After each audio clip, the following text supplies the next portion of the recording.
So, as I mentioned, we are not going to be doing the third book of Enoch. But what I did do was look at those ancient texts that are in that same book. And there are some things that we are going to be talking about. I'm just going to kind of give you a little bit of a summary on those. Very, very, very interesting.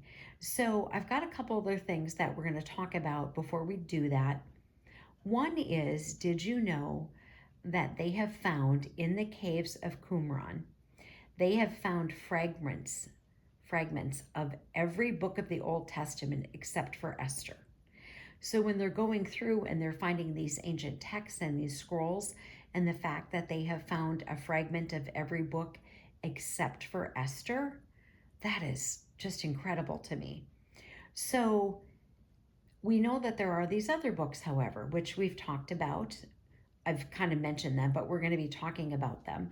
And so there's a bunch of them where the book that is mentioned has not been found.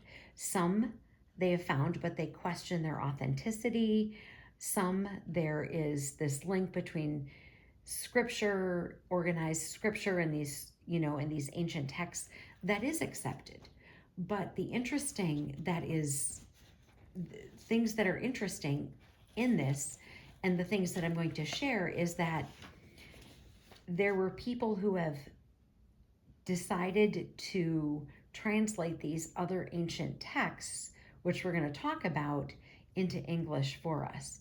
And they do state that some of it they just sort of have added to sort of make the story sort of flow because they don't have all of the pieces of it. So I thought that I would share that. So there are these translations and they've just kind of added some things. So I thought this would be a good opportunity to review. So before we start that, I wanted to share this portion again. So WHT and THS, if you were to add vowels, what words could those be? So I can give you a moment, but I'm going to just kind of scroll down. I have a few words that I came up with because this is significant. Because when the Bible was written, and I'm assuming it's the case possibly with some of these ancient texts as well, but when the Bible was written, it was all capital letters, no punctuation and no vowels. So the writer had the responsibility of trying to determine what word is this?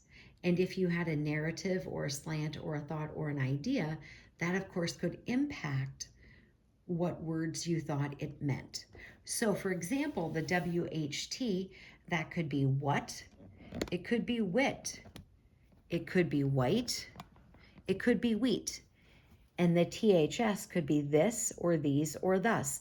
So you could see if all you had were capital letters and no punctuation and no vowels, that whatever you thought it was, you could understand that people could add something in there that maybe might seem contrary. So when people say, oh, the scriptures, there's contradictions, keep in mind it was written all capital letters, no vowels, no punctuation. And so I think when people have that in mind and when they know that, I think it just makes it easier to understand sometimes why there are these passages in there that seem like maybe they don't fit per se with other things. And so when we think there's a contradiction, we did have people who had to change the words possibly from what to wit to white to wheat, or this to these or thus. Now, of course, depending upon the rest of the letters, but you get my point. So I just thought that I would share that with all of you before we start to talk about some of these other books, these ancient texts, because they're quite interesting, honestly. All right, armor up, we ride at dawn. May God bless you as always. Have a great day.